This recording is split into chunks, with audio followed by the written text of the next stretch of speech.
Right. So you're telling me about the anxiety challenge, right? And we Yeah. thought it'd be really useful to give people a bit of a rationale, talk about what's going on under the hood with this. So first, just remind people what the anxiety challenge is about in terms of what you're trying to do. Okay, so the idea of the anxiety challenge is to sort of demonstrate to people, whilst also kind of managing my own mental health and my own anxiety, how you can do exactly that, how we can accept that day to day we do struggle with anxiety. We may struggle with low mood, we may struggle with frustration or anger, and it's about managing those feelings and managing what comes as a result. And that's the idea of the 6-month challenge. So over the next 6 months, I'm introducing 3 things that have made a big difference to my well-being in the past, and seeing if by making those 3 small changes, I can see a direct change in improvement in my way of life. And those changes are working hours that suit my lifestyle. I'm best in the morning, so I'm getting up at 6 a.m. But rather than working till 10 p.m., I'm finishing around 2:33. I'm doing extra fitness on top of just walking Mali, because that had dropped away. And then finally, I'm doing a ice bath or cold water therapy every single day as well, because in the past that's something that's really helped my well-being. Yeah, and those ice baths are really hot right now, aren't they? Yeah, I'll give you that one. It's the second time I've used that joke today, and the first time you didn't appreciate it, and the second time it's not got any better. So let's just move on. Okay. So if we think about those skills, you've got one that we call name and normalize, right? And then you've got 3 specific strategies, which is physical exercise, which we know from a really good body of research now is quite effective. It has a noticeable difference for both low mood and anxiety. We've got sticking to set hours, so you've got the boundaries between work and the rest of life, and we've got the ice bars, right? So we talked about this kind of name and normalize concept because it's really important, right? And naming and normalizing is about detecting a difficult inner psychological state like anxiety as soon as you can, as early as you can, so you can call it out and go, right, my anxiety's kept up. Because when you notice and name the anxiety, it forces you to make an active or conscious decision about how I'm going to react to that from here. Right? So that's what you're basically doing when you're talking about, I'm not going to hide from the fact that my anxiety is there. I'm going to kind of put myself out there as well for the 6-month challenge. And I'm going to say, look, I don't particularly like this, but this is kind of part of my life, and I've got to actively think about how I manage it. So that's what notice and name is. Notice, name, and normalize the anxiety. It's the really most fundamental skill in this process, because if you don't do that, if you don't say, right, my anxiety started, most people end up responding on autopilot, which tends to include some pretty unhelpful responses, like kind of avoidance. All right, mate. And it was funny, because the first time you mentioned this, that was exactly where I went to when you said about forcing you into making a decision. I've commented on the videos that I haven't necessarily felt better day to day. I've still had days where I haven't wanted to get up, where I wanted to cancel everything, but I've been doing this stuff, and actually decision making has naturally become easier, and things that I have been avoiding and not dealing with all of a sudden are just naturally back on the list of things getting done. And when we think about anxiety management and what success is, most people say to feel less anxious, right? It kind of makes sense on the surface of it. But when it comes to psychological issues like anxiety, the more we don't want something, often the more of it we get. So what often happens with anxiety management is people say, well, Jason, it's a no-brainer, I want to feel less anxious. And then when they don't, or it doesn't go away according to their often unrealistic expectations, they say, well, I failed, or this is out of control, I can't manage this. So be careful for you and for anyone else watching this who says, my goal with anxiety management is to reduce anxiety. What you should be thinking about is, alongside of that, is being able to kind of get through my day in the way that I want to, and or saying I do X in spite of feeling anxious, right? So because that's focused around achieving, doing the things you want to, whether anxiety is there or not. And if you can increase or improve, enhance your ability to do the things that you want to or need to do in life, even if anxiety is there, that can give people a lot of confidence, but a lot of a much more of a sense of what we call self-efficacy or self-control or influence over myself and my life. Okay. Do you think empathy and anxiety are sometimes quite natural bedfellows? Like, yeah. Why do you ask that? What's behind that? Because again, part of this whole 6-month process is getting to understand and know myself better, and the anxiety that I deal with. A lot of my anxiety comes from negative self-talk, but also not wanting to upset people, wanting to make things better for people, and feeling that in some way I'm not benefiting things around me. Yeah. So this is less about empathy, I think, and more about, my own personal yardsticks of success, or being a good person or fulfilling the type of person they want to be. And when you don't get there, it is very common for people then to experience anxiety as a result. Yeah. But if you think about knowing yourself better, notice and naming is kind of part of knowing myself, because knowing what my earliest signs are of anxiety or my kind of triggers for anxiety, that can start to give you clues as to, well, what's driving my anxiety more fundamentally. Because we spoke about this last week, is because I am an emotional person. I don't want to lose that emotional connection. And so for me, it's about still feeling the emotions, but it's about my response to those emotions. So if you do get angry, you don't stay angry for because there are going to be times in life when that is the correct response to give. So for someone like I've been thinking about this quite a lot recently and doing stuff.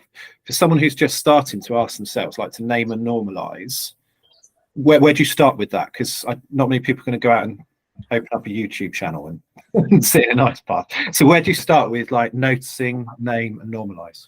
You mean how do you do that? How do you develop that skill? Yeah, there's lots of ways to do that. You can start with a simple body scan, right? So 2 or 3 times a day, take a couple of minutes, just stop what you're doing, take a few nice long, slow breaths, and then physically scan your body head to toe, looking first for kind of emotions or feelings that you can detect, physical sensations that you can detect, and any thoughts that are being produced by your brain, thoughts, images, or memories, right? So kind of metaphorically watching your brain and see what it's throwing out to you in terms of statements or images or things from the past. And what that is doing, it's honing your ability to pull information out of your own body. So using your body as an information source, if you like, and developing the ability to pull out thoughts, emotions, physical sensations, which are really important components of difficult or any kind of psychological state, but particularly difficult psychological states. So if you get better at detecting physical tension in the neck and shoulders, for example, and get better at listening to your brain saying, oh, I've got to get that done by 3 p.m., because a lot of these thoughts often just happen so fast that you don't consciously register them. If you improve that, what happens when it comes to then anxiety is that you've developed the ability to stop and describe those components of anxiety when it kind of happens. So you don't have to be experiencing anxiety to do that quick body scan, because it's just about developing the ability to scan and detect these different pieces of information that become really relevant as anxiety. Actually, I feel good at the moment. I feel relaxed. My body. So you can do that when you're feeling good or bad. It does not matter. It's the skill of detecting thoughts, feelings, emotions, physical sensations at any given time. So that's what notice and name is built upon, is that ability to stop and scan the body. So you can do that just by practicing a few times a day, just for any state. And then if you like, you can record that down in a diary. And that's a really good tip around mindfulness as well. It's something which I've done for a while around my own mindfulness. And maybe I need to do, so with this 6 month, I do a sort of summary at the end of the week. It's sort of my check-in, almost my full. I was going to take the piss when you said full body scan, but actually it's quite a good way of putting it. So I'll let you have it. But maybe that's something I need to be doing more constantly on a daily basis, just for my own benefit, not for the tape, but for my own benefit, to make sure I'm spotting the right things. And yep, this is all in the ballpark of mindfulness skills, mindfulness exercises, because fundamentally this is about changing your brain from doing mode to being mode. Right, from doing stuff, planning, problem solving, to just pausing and observing something, in this case your body, without doing all the processing. Is this good, is this bad, what's next on my agenda, etc. So I think when you talk about, for you, the 6 month challenge, and notice, name and normalize as being part of your anxiety management, you can hone and practice that skill by scanning your body at any time. Okay, that's really useful. So I think for everyone else, right, when it comes to anxiety management, I think notice, name and normalize is really important. And then, picking just 3 things like you have that you found useful in the past, and looking at implementing them and consistently applying them, because that's the difficult thing for most people. It's consistently applying these strategies. Most of the strategies are not rocket science at all. The problem comes doing it day in, day out over many weeks. Yeah, absolutely. And that as well is if anyone's watching this, in terms, I know I have a lot of negative self-talk, and when I stop and do what we just discussed, and do that scan, I realize that actually that's what it is. It's the negative self-talk rather than the reality of the situation. More often than not, when I reflect back on the day or my body, I've actually achieved so much more than I gave myself credit. And if you keep a diary of these body scans, you can build up a database of these thoughts. And you don't have to do anything with them initially. It's make a note of them, because once you've got 10, 15 examples in there, you can then look and see what are the patterns. What's the theme or the themes that keep coming up? And once you've got that information, you can really then leap to the next step and think about, right, how do I manage the fact that when I'm anxious, the common theme that comes up is fear that people are going to judge me negatively. We can do something with that once we know what the theme or the themes are. So people often say, well, what do I do with these thoughts when I keep a diary? I say, well, nothing initially, just build up many examples, and then you'll see themes or patterns, and then that's what you respond to. So if we're looking for like 3 key takeaway messages, then it would be to take that time to notice, name and normalize the anxiety. And normalizing isn't saying it's okay or letting yourself off. No, give yourself permission. It's saying my brain is actually designed to produce anxiety, but often the brain gives out false alarms. Produce at the wrong time. And that's when anxiety becomes problematic, right? So I'd say 3 key take homes: notice, name and normalize, right? Pick just kind of 3 concrete specific things you can do. 3 things that have worked for you in the past that may have, even if that's number 3 or whatever it can be. That was the thing I thought first of all. I was really worried about doing something that was just for me. And actually, if what makes you feel better is going to play a round of golf, that can be one of your 3 things, can't it? Or if it means buying yourself a nice meal every Friday, that's one of your nice things. It doesn't have to be chucking yourself a nice bath. I'd say maybe pick 3 things that you can do really regularly. Probably daily, at least a few times a week. And the reason why I only say 3 straightforward things is that number 3 is you've got to be consistent. You've got to do it day in, day out. And remember that the feeling less anxious is not the only important outcome here. If you're able to follow through consistently, do things to look after yourself, that's a good outcome in itself.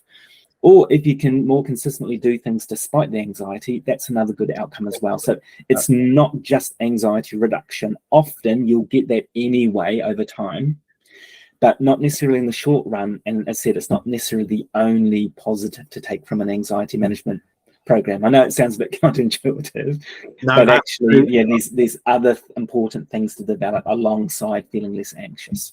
Mate, I think that's been so helpful. And as you say, anxiety is something which we're predisposed to naturally as part of being human. It's just identifying when it's the right time and the wrong time for it to appear. Yeah, and people can follow up, can't they, and ask kind of questions if they've watched this, and they'll kind of yeah. Or if there's something else you'd like me and Jason to speak about specifically, drop it in the comments, and let us know. Yeah, cool. No, we'll get a conversation going. So hopefully that gives some useful context for people about the 6-month challenge, and in terms of psychological skills and ideas what's happening under the hood. Been really useful. Thanks, mate. Cool. All right, no worries. That was all right, wasn't it?